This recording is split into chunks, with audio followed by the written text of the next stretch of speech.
Hey guys, welcome back to our DJI reviews. My name is Ryan, and today we're going to be taking a look at this little Whoop from Neheme. The model of this is an NH330.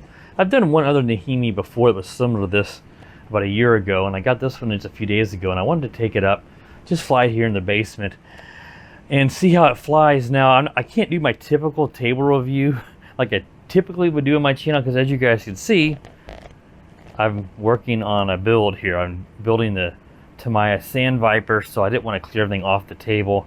I usually would film here, so this will be a little bit more of a makeshift review, but thankfully this drone is not very complicated, so I should be able to go over everything here just using my head cam. This drone has altitude hold, 360 flips, emergency stop, headless mode, 3 speed rates. It says the 360 rotate is going to be an auto yaw. The 360 flips, of course, is an actual flip, a 3D flip they may also call it, and a 1-key takeoff and 1-key landing on this guy. So here is the drone. It's really cool looking blue on this drone. The power button's here on the top. There's 2 batteries that come with this, and you unsnap this and you pull the whole battery out, and you can just attach another one. Here is one of the batteries. This is a 1S LiPo, of course, for a drone this small. It's 300 milliamp hour. I don't know the flight time on this. I typically do test flights, but I haven't had a chance. Been busy with the build, so we'll just see how this one goes today. But you ought to get a decent little flight time out of this. You get a USB charger with that little sort of proprietary, I'm not sure what you call that plug. I know the name, but I'm drawing a blank. That little plug on this, pretty common on these little drones like this. You get a full set of extra props, and as you can see, this drone uses these 4-blade props. That's going to give the drone really good lift compared to a tri-blade, but that's a bit more resistance, more material that the motors have to spin, so that should decrease the flight time a little bit. You can see there's a light here in the front, and we turn them on here, and there's a light in the back. We'll see what colors all that is, and if there's any other lights that I might be missing. I've had it on briefly, I just can't remember.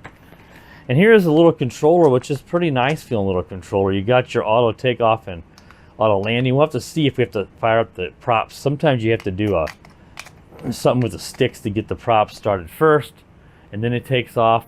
Other times you just press it and it'll fire up for you. Your on and off switch here on the side. I'm sure you have to, most of the time you do an up and a down, and you do. That's the auto binding. You do up and down with the left stick.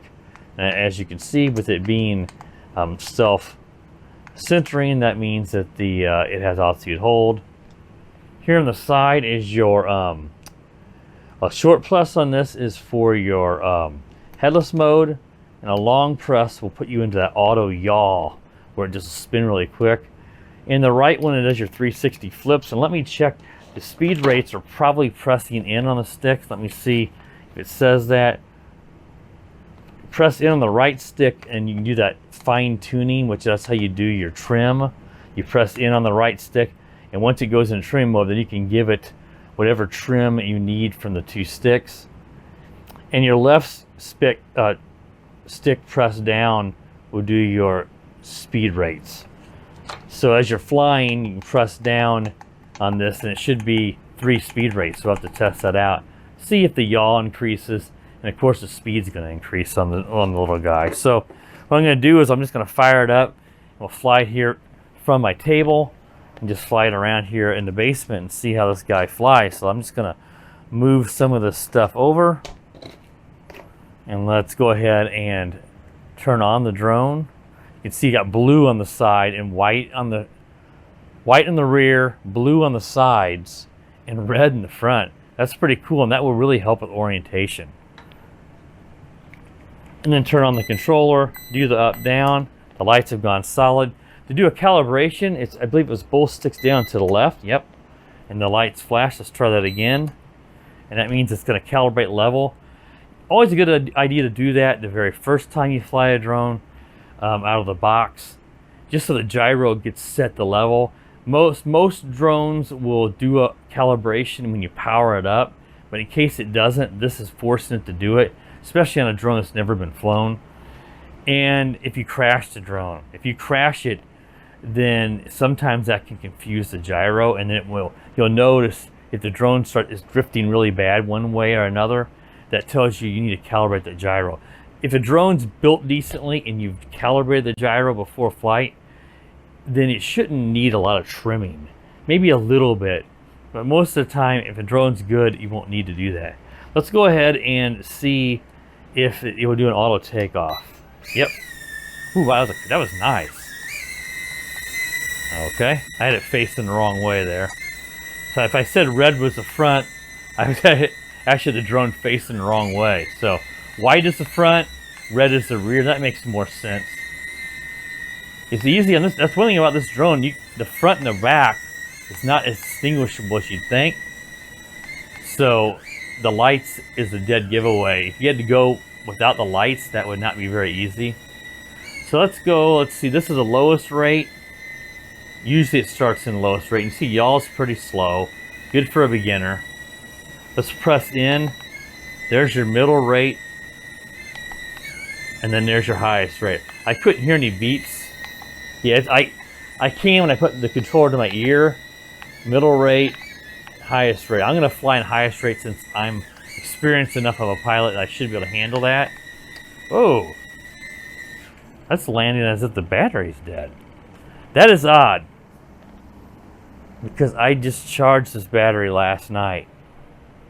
That makes me think we might have a defective battery on this guy. Very unfortunate, because I absolutely charged it. But that flashing light is telling me that it's got a low battery. Let's put it down and just cycle the power, but what we're probably going to have to do is I'm going to charge up the other battery. Let's try.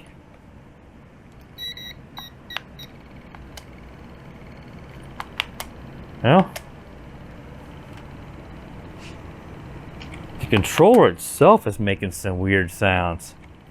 Maybe I've got low battery in the controller. Let me check that, because it wouldn't make much sense for the battery to be low. Alright guys, so I have some good news. It appeared I just had a bad battery in here. I had two batteries I had been using for a while, but I didn't think I'd used them that many times. And one brand new battery in here. And even taking them out and putting them back in, it would just make this fluttering beeping sound. But whenever I replaced all three with fresh batteries, it appears to be fine. The drone's bound up and lit up and not flashing.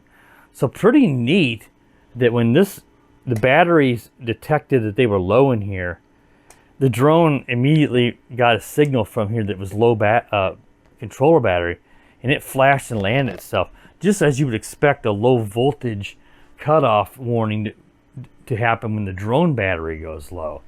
So I'm pretty sure that it was just the controller, and that's pretty neat that it did that. I don't know if that fluttering sound, I don't know how to describe it, like that, was some sort of odd low battery alarm on the controller. I don't know. So let's take it back up now and let's try to do that auto yaw and some flips. And you guys were able to see the rates. That's the first time in 5 years I've been making YouTube videos doing reviews that I've had a battery, at least as far as I can recall, a battery go bad in the controller or go dead in the middle of a review. That's really odd. Now let's go ahead and do an auto takeoff.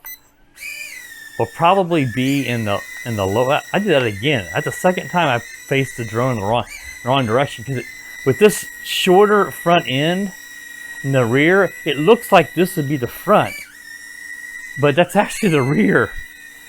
So remember, white is front, red is rear. It really throws me off in terms of just the look. So let's go. Now I can hear that beep better too. Hear that?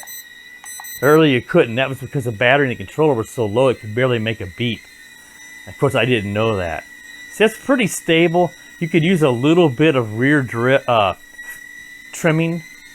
That's pretty good. All right, let's go ahead and do some testing. Let's try that. If we press in and then go back and press in, if I can, that trimmed it up. You know, look at that. It's a little bit to the right, but that, just a quick press in, pull the back the direction I want to trim, press it in again to cancel or stop the trimming mode. right, let's go ahead and try that, some flips. I'm gonna get it down low and press on the flip paddle at the top. Well, that does great flips. And usually these little bitty whoops or micro drones, actually this is probably borderline between micro and mini drone. Say more mini, are good flippers, and this one's just what you expect. It is a bit noisy, and some of that is, well, majority of that's because of those 4-blade props. Because these are, looking at this, these are direct driven. So the 4-blade props sit right on the motors. Typically a direct driven drone will be quieter because there's no gears. But those 4-blade props are going to add noise. Let's try the auto yaw. Is that, yeah. Oh, that's right, it was long press. Short press is headless mode, that's right. Long press. And there's just the auto yaw. Giving the stick input should stop it, I think. No. Well, that's what, I guess you get a long press it to cancel it, yeah. That's a bit odd. It does, oh, that's, now we're in headless mode. That's a bit strange. You should use, let me try that again. Usually giving the drone an input on the other drones I've in the past will cancel that. Let me try that.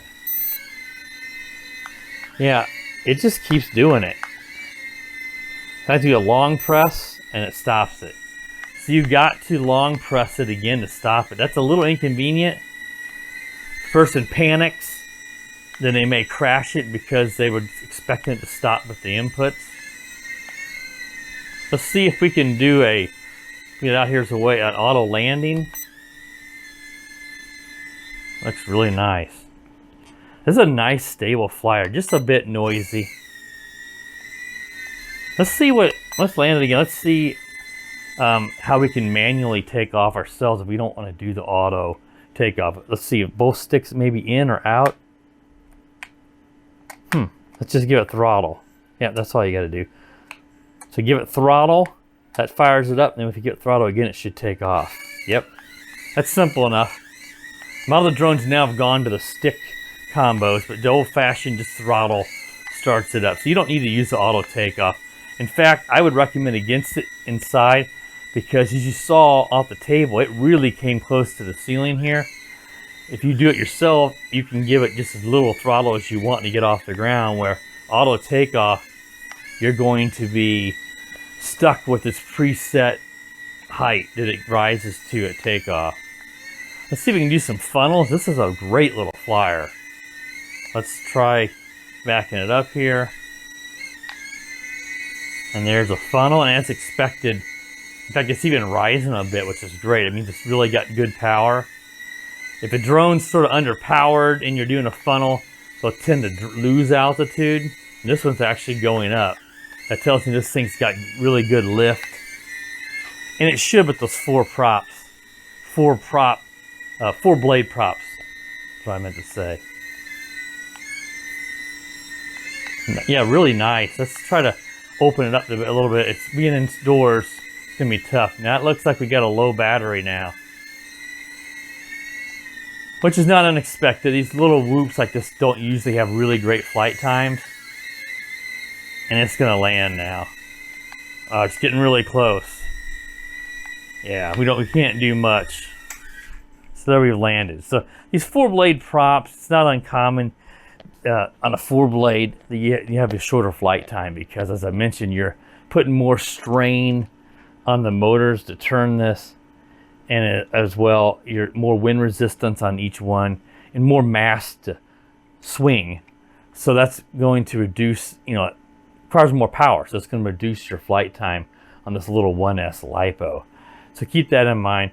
I'll try to calculate the flight time on this as close as I can, and I'll overlay the total flight time we got on this little flight today. But overall, I love how this flies. Not unexpected, because I remember the last one I did a year ago was also a nice little indoor whoop like this. I like the colors, I like the lights. The flipping was really, really nice. Really nice 360 flips. The auto yaw is a gimmick that I saw with whoops about 3 or 4 years ago. You don't see it too often. it's neat, but you can just do the same thing with just giving the drone yaw. Sometimes, as you saw, that the yaw is probably faster on the auto than if you just did it yourself manually. But you're gonna easily, you could lose your orientation on a drone like this. But with the cages around them being a ducted fan, everything's protected. You're not likely to bust a prop if that happens, but it's a gimmick. I'm not a big fan of the auto yaw, but what I didn't like was I had to hold down the auto yaw button really long again for a second, not only to initiate it but to cancel it. Every other drone I've had, you could just give it inputs and that auto yaw would cancel. So I wish they would have added that. Aside from that, I really can't complain. It flew well. It's a little noisy, but yeah, I like it. If you're interested in this and you want to help support the channel, you can pick this up off Amazon with Prime shipping. It's really going to be not expensive. I don't remember the exact price on this because I was given this free for review from Neheme, but it shouldn't be really expensive. You have it a couple of days, you have any problems, you can easily return it. I now get a very, and I mean a very small commission from Amazon. They have a very small commission affiliate program, but I do use it to help to support the channel. So if you like this, you're looking for a little whoop, maybe a gift for a kid or something you want to fly around your house, especially as we approach, you know, fall and winter time, you know, be sure to use the link down in the description of the video if you want to help support the channel. All right, guys, that wraps up the review of the NH330 from Neheme. If you're new to the channel, please consider pressing the subscribe button. While you do that, press the bell. That way you're notified every time I do upload a new video. You'll get notified. And as always, guys, have a wonderful day. The power of the dark side.